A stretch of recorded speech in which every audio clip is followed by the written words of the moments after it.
Hello, Out Entrepreneurs. Rhodes Perry here, and welcome to episode number 32 of The Out Entrepreneur, a weekly podcast where I get to interview today's most inspiring LGBTQ bosses crushing it in business. On today's show, we have Jason Behrmann joining us all the way from Montreal, Canada. So, Jason, thank you so much for being on the show. Are you ready to inspire fellow out bosses? Oh, yes. I'm delighted to be here. Thank you so much for the invitation. Of course, and thank you again. A little bit about Jason. He serves as the Vice President and Chief of Communications for Queer Tech Montreal, a community advocacy group for LGBTQ professionals in the tech startup sector. He completed his doctorate in biomedical science from the University of Montreal and a postdoctorate at McGill.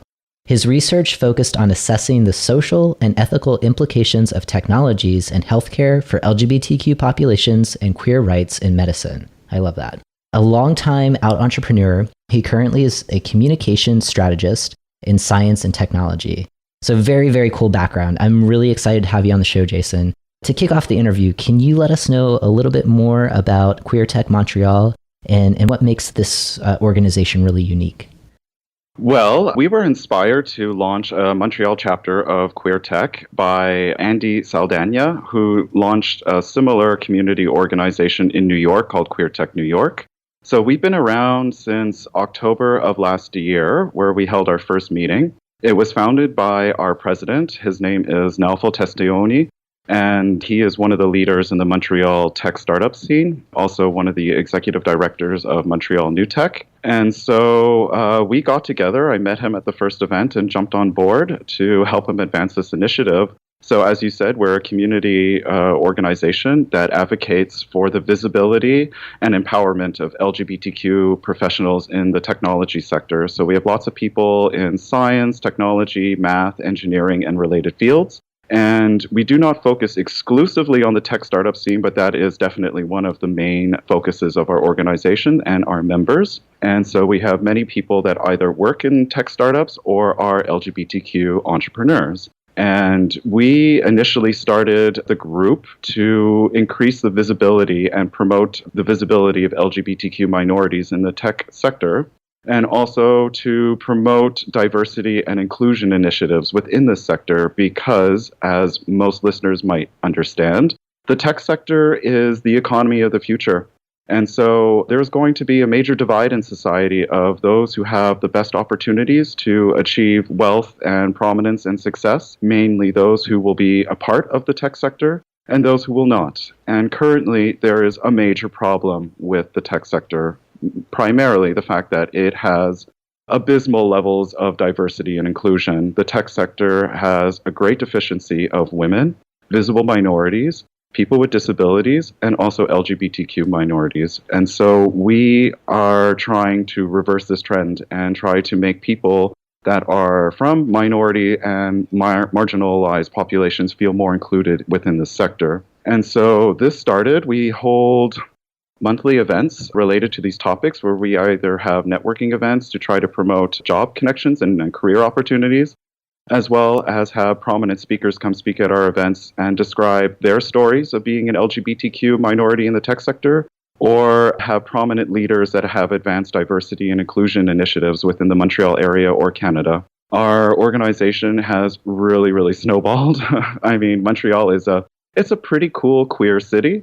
But we had no idea that there were so many LGBTQ minorities within the tech sector. And as soon as we launched the group, our membership has now spiraled upwards to almost 600 members that are enrolled on our meetup group and Facebook page. And our monthly events will easily attract over 45 people minimum. And we have started to expand our group initiatives to include using our tech expertise to help empower local LGBTQ charities and other community groups improve their technological capacity so that they could streamline their day-to-day operations and provide a more efficient provision of essential services to members of our community. And we're very excited to announce that we have expanded even further. And on July 12th, in collaboration with Gangels, we will establish a Montreal chapter of Angel and VC LGBTQ members that will make a bridge between the funders and LGBTQ startups within the region. So, just to inform listeners, Angels is a network of investors that identifies LGBTQ. It started in the United States, and now they are expanding throughout North America, and we have a few chapters here in Canada, namely in Toronto. And now we're going to establish one of these chapters here in Montreal, and we're very excited about that opportunity on the horizon. Wow. You are doing so much with Queer Tech Montreal. So I thank you for sharing so much of that background. It's incredible. I mean, what kind of confirmation is, you start up this organization and 600 people are already opting in just in Montreal. And as you said, the tech sector is the economy of the future. And your Queer Tech Montreal is engaged with two of my favorite topics, which is LGBT entrepreneurship and also kind of raising the platform around the importance of diversity and inclusion when thinking about underrepresented folks in the tech sector, which seems like it's everyone other than white dudes. So thank you for all that you're doing. And this organization has a huge footprint right now. What is kind of the one thing that has you most inspired about Queer Tech Montreal? Oh my gosh, I could go on and on. What really inspires me? First of all, I did not expect its sheer popularity. I did not expect how much this would open doors for me and Naufel to meet really inspiring people and give us the opportunity to put them on stage and speak in front of our members and share their inspiring stories. So I'm their chief of communication, so I write the blog posts for the organization, and I get the pleasure of documenting a lot of these inspiring stories, and I encourage all LGBTQ people to read some of these compelling achievements in life and ability to overcome and be resilient in times of extreme hardship, especially within the professional sector. Yeah. What else is there? What really inspires me? Meeting all these interesting people, being able to make an impact within a niche of the LGBTQ community that to date is largely overlooked because the tech sector is fairly new as a concept, and the startup tech sector is something that has recently burgeoned and started to really blossom in Montreal, especially in specific sectors. Artificial intelligence is one of them. And so we really get to have this opportunity to lead in this one niche sector, and it just provides me with a lot of feelings of fulfillment. Yeah. And a few things that you mentioned, by starting Queer Tech Montreal, being a part of that initial group of people building this space, you're able to connect with thought leaders around the globe, right? And you're having a huge impact within a niche inside the LGBT community. And that's kind of the best of both worlds in terms of entrepreneurship, just kind of having a platform, following your vision, and niching down until you have a service or a space, as what Queer Tech Montreal is doing for so many LGBT entrepreneurs in your area. Now, when you got started with this organization, what was really driving you? Did you feel that this was fulfilling a purpose for you, or were you leaving something behind? Were you leaving a job or a workplace culture that didn't really value who you are? Which one of those motivators resonates the most with you, and why? Oh, it definitely was a combination of several of those factors. So number one, I was very engaged in gay rights advocacy and at the intersection of technology when I was a scholar. And I left that behind to leave the ivory tower to go into the private sector. And I kind of miss doing that advocacy work because it's just something that really, really fascinates me. Studying the queering of technology or the influences of technology, for better or worse, on the queer community. And I was in a job at the time, which I left, and I was not very happy there because I did not like the company, its values, and I did not find it was very stimulating. So I felt like I needed to give back to society in a way that I could not do in my job. So I saw the announcement for the first meeting, which was an introductory meeting, a launch for Queer Tech. And it had the words queer and tech in it. And I go, okay, this is obviously for me. And then I went to the meeting, and I was well implicated in the startup community for a few years before as an entrepreneur and as someone who was doing mentorship and various other activities in the startup tech sector. And I just felt embraced when, as soon as I walked in and I met the people, and I go, oh, this is really my space. So I joined because now I could reignite all my interests and previous gay rights advocacy work in technology, but now apply it in a more private sector kind of context, more real world kind of context that was not confined by the way it was in the ivory tower, let's just say. Mm-hmm. Mm-hmm. And in Queer Tech Montreal, what's one thing that you do right now in the organization to make sure, obviously you're promoting diversity and inclusion beyond, your organization, out in the broader tech world, but what's one way that you're leading by example in your own organization to make sure that you're stitching in diversity and inclusion at every step of the way? Okay, well, we just published a series of articles on our blog, and we held a workshop, for example, where we brought allied professionals and LGBTQ professionals in the tech sector together to have an open discussion on the roles we play within institutions to promote diversity and inclusion. And so we shared the findings of those workshops, which was fun and insightful. So we actively try to build those bridges, for example. We try to promote membership within our organization so that it's inclusive of women, trans people, gender non-binary people, and trying to reach out now to intersex professionals, because back when I was a scholar, I was really fascinated about the plight of intersex people in society, and I really feel like nobody really talks about them, especially as tech professionals. So this is something we're trying to build. I must admit that our organization right now, the leadership, because we're all volunteers and we do this on our own time, at the moment, we're only gay guys, and we're trying to break away from that. We definitely want to have more representation of women and trans folks to help lead the organization. So, as anyone who works in a startup or an early stage venture, they understand that the founding team, there's a good chance just by like a luck of the draw, that if there's only like 3 or 4 of you, which is kind of our context now in terms of people who run the organization, there's a good luck of the draw that it's not going to be the most diverse group of people. So we know that step by step, day by day, as we grow, we will become more diverse and inclusive.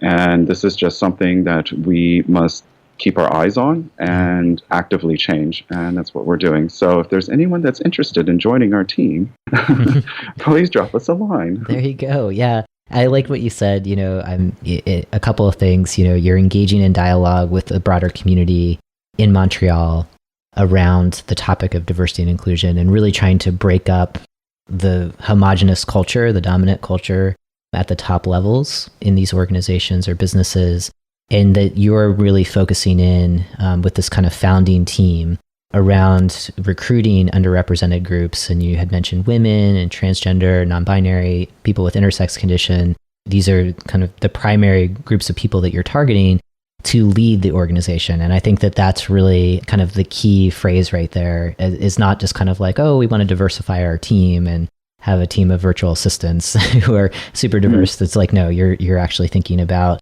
from the beginning, these early stages, like who has the skills to do these functions, and let's make sure that let's prioritize recruiting from underrepresented communities. So I think that that's really good advice for those folks who listen to the show and are thinking about diversity and inclusion in their own businesses. One way we found that we could diversify the voices and contributions to our group was by reaching out to a sister organization in the city of Montreal, and it's called Lesbians Who Tech Montreal chapter. And so we're doing increasingly collaborative projects and work with them.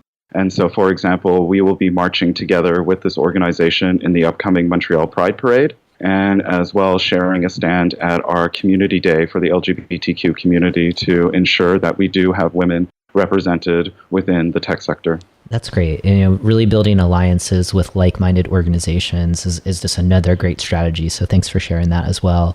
I want to shift and have you take us back to maybe when you were in the academy, you were thinking about going back. I know that you've been a lifelong entrepreneur, so kind of going back into the world of entrepreneurship. During your time as an entrepreneur, can you share with us a moment where it may have been really difficult for you to be out, to be your whole authentic self in the world of small businesses. And the reason why I'm asking you if you could share this moment and possibly how you overcame it is that there's a lot of people who tune into the show and they're thinking about starting their own businesses and really navigating the idea of like, how out will I be? Or I want to be 100% out. What is that like? Because right now I'm not. Just trying to anticipate some of those challenges and possibly ways to work around it. So does something come to mind for you on this particular question? Well, I must say from my experience, when I first joined the entrepreneurship community, I was very out. And I was a gay rights advocate as a scholar, and there was no way I was ever going to go back into the closet and not be my authentic self in any context. And I will never, ever do that again.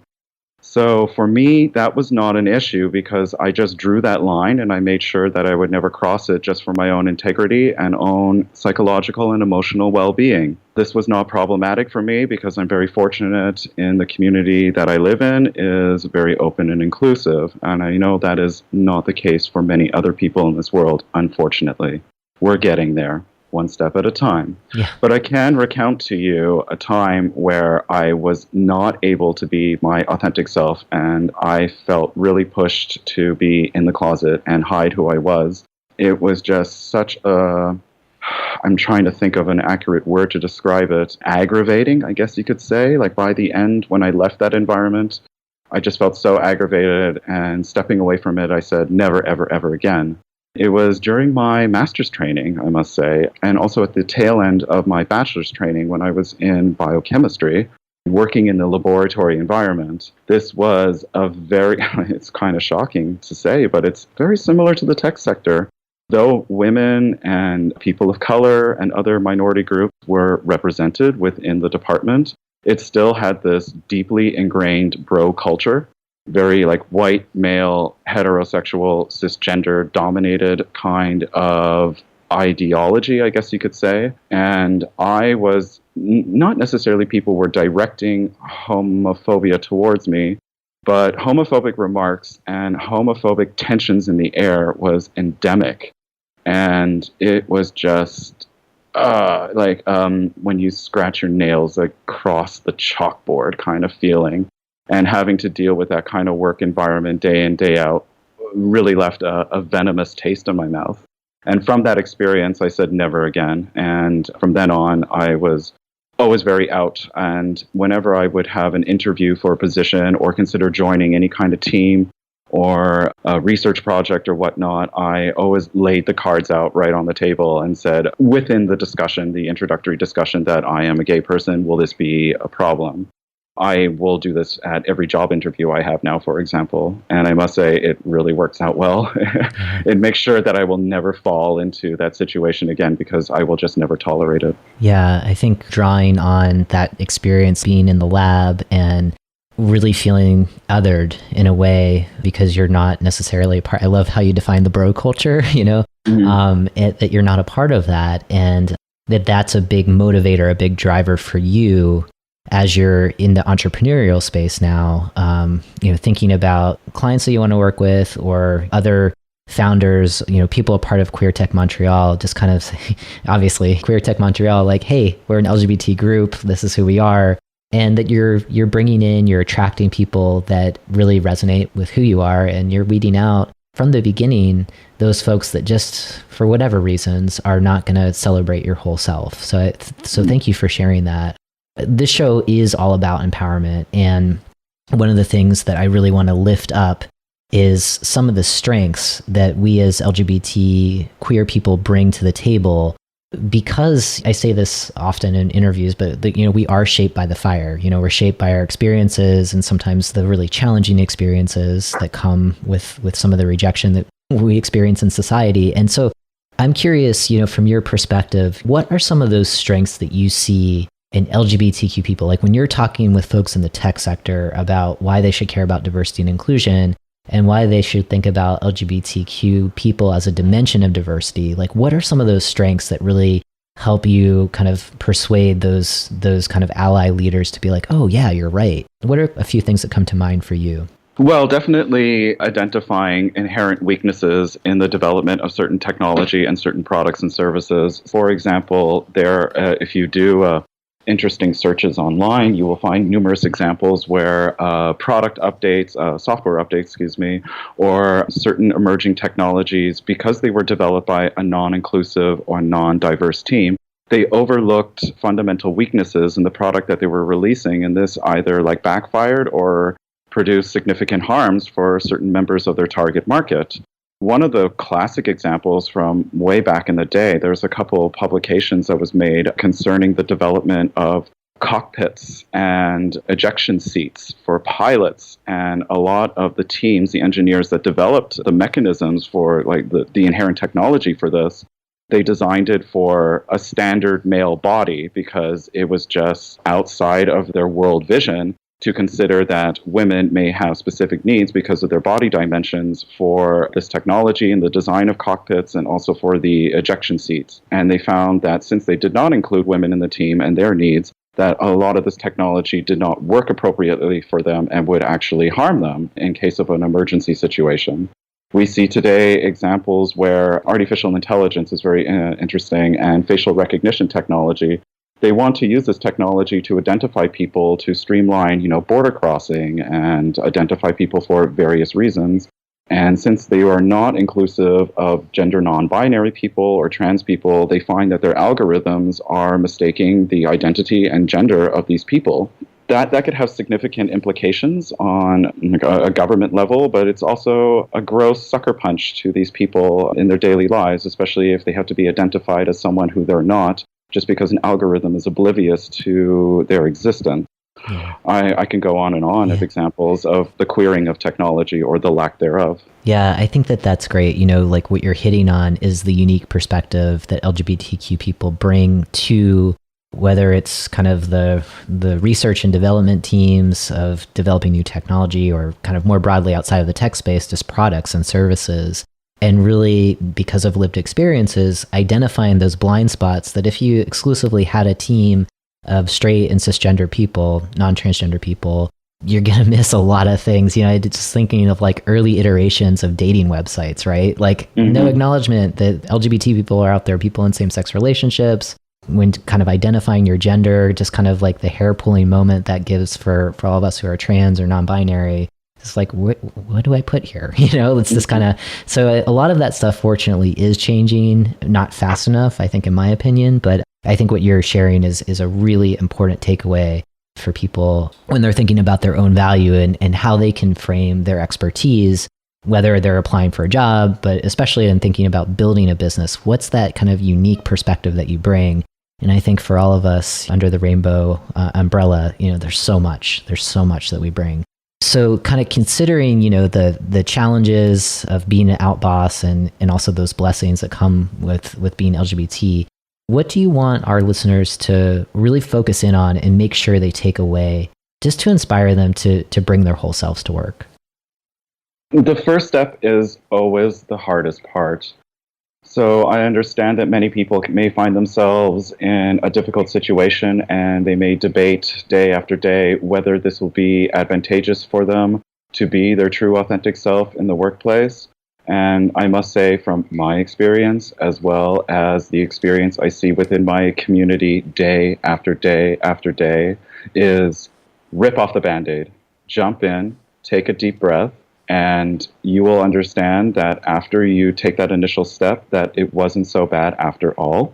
Before you make this initiative, if you are having trepidations about being your authentic self in the workplace or whatever project or initiative you have in life currently, build up the network. We're here to support each other. Like, it is this proverbial rainbow like we described.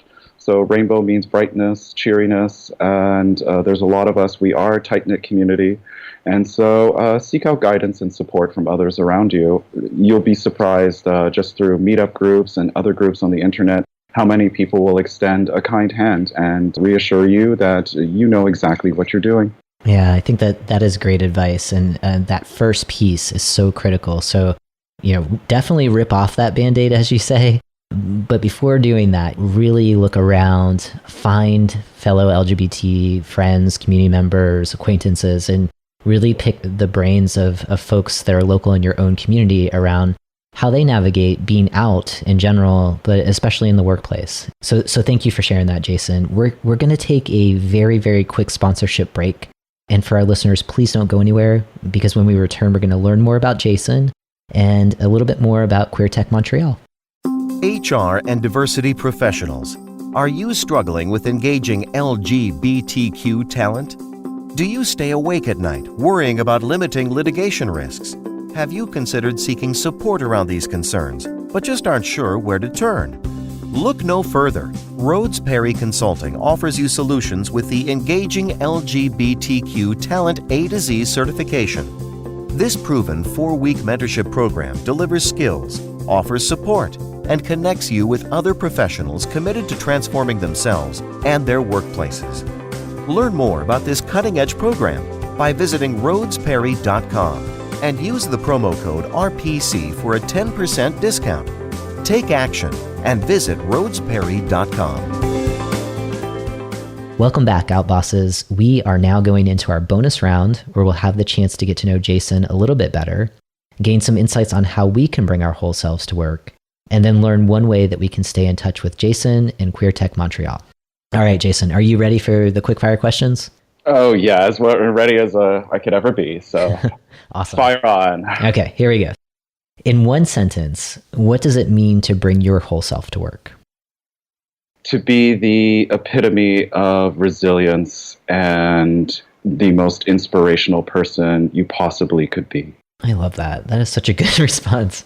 What's one personal habit that helps you master yourself and your business?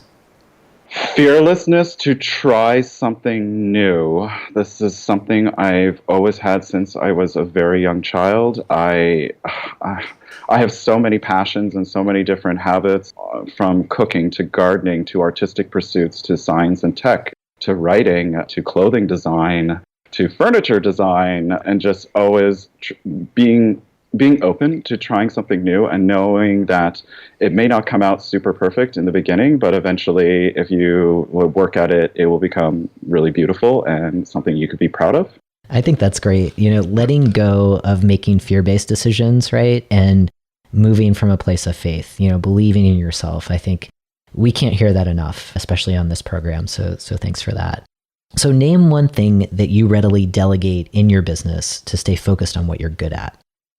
Financials, I would say. It's not something that I particularly enjoy doing, like spreadsheet work. Yeah. I'm really more on the creative side. Yep. Yeah. I feel like, so if there's any possible sponsors listening right now, almost every guest is talking about like taking care of your books, taking care of all of the taxes and all that good stuff. And it's so important. However, as kind of the visionary that you are, not the best use of your time, right? So, yeah. And can you share a book or a podcast that has contributed to your success as a boss? Well, I believe you're seeking a book that's related to business, but I'm going to go against the grain here. I must say a book that I thoroughly enjoyed that relates to the LGBT community is called Middlesex. It won the Pulitzer Prize, and it's by Jeffrey Eugenides. It was published in 2002, and I believe it's one of the first most prominent books that had an intersex protagonist in it. And it's just a fabulous, really engaging story about resilience and overcoming all odds and becoming one's authentic self and truly embracing that, and how this just made this character flourish into such an admirable person. And so if you just want to stimulate your mind and be inspired, that's not necessarily related to career and professional development, I definitely recommend that book. Yeah. It was wonderful. I second that, and I love the frame that you have on that around, definitely read that story. Think about all of the trials and tribulations, and yet how the main character comes out in the end. It's beautiful. I think it's a great read, and also an important reminder just to hit the pause button, put the business books aside, and allow your mind to bring in some new ideas embrace the fiction, right? So I think that's great. And can you share one piece of advice to inspire the next generation of outbosses to take that first entrepreneurial leap? Well, I lived this experience, and I must say, you will see on our Queer Tech Montreal blog There's another gay entrepreneur who has an artificial intelligence startup here in Montreal. His name is Poliza. He also gave this advice at one of our first meetings for Queer Tech, and that is, if you're considering entrepreneurship, one way you could really start the process or the mindset to become a skillful entrepreneur is to start charitable initiatives or become implicated in philanthropic associations and just start cool community groups like Queer Tech Montreal. So I'm not saying this to promote Queer Tech Montreal per se, but I must say from my own experience, this is a great way to learn how to build an organization, to embrace the step-by-step growth process where you start with a target market and a particular service or goal, and then step by step over time it starts to grow and expand, and it's something that you could see with your own eyes. Like the amount of initiative that you put in, you will get more and more benefits that you put in your community. It teaches you amazing leadership skills and management skills, and the networking opportunities it provides are so priceless. So we see within our organization and with other LGBTQ entrepreneurs that have used this strategy as well, is that it builds you the links with the financiers, it builds you the links with the media personnel, it builds you the links with other people that will feel inspired by your vision and your passion and the impact you're having within the community. And this gives you a fabulous launch pad for when you're ready to jump into the pool and start your own business. Yeah, great advice. Get involved, share your vision, and grow your network and see the magic that happens with that. I think that's perfect advice. So Jason, thank you so much for your time and for inspiring fellow outbosses. Before we go, can you share one way that we can stay in touch with you and learn a little bit more about Queer Tech Montreal? Well, I love to meet people. I love to be in contact with people, so do not hesitate to contact me. You could reach out to me on Twitter. My Twitter handle is jbehrmann, Behrmann, PhD. It's all one word. Or you could reach me on LinkedIn. So it's Jason Behrmann, PhD. Stay in contact with Queer Tech. You could reach us on our Twitter page or our Facebook page, and it's Queer Tech MTL. We have a meetup group, so if you're in the Montreal area, please come join us, and it's Queer Tech MTL on Meetup. We have a blog on medium.com, and it's Queer Tech Montreal. And I would like to inform all listeners that if you're in the Montreal area for the Pride festivities, on August 12th, we are hosting Pride Hacks, one of Canada's first hackathons targeting the LGBTQ community. It's free to attend, and we will be upgrading the tech capacities of prominent LGBTQ charities and community organizations so that they could have a better impact in improving the lives of marginalized LGBTQ members. Excellent. So thanks again, Jason. I really appreciate your time. For Outbosses, thank you for tuning into this week's episode. It is always my privilege to connect with you and so many inspiring outbosses like Jason. So as a next step, check out the show notes for highlights from today's conversation. All of the ways to connect with Jason will be included in those show notes. Subscribe to the podcast and consider leaving a rating and review in iTunes. And for now, keep being your authentic selves 100% of the time.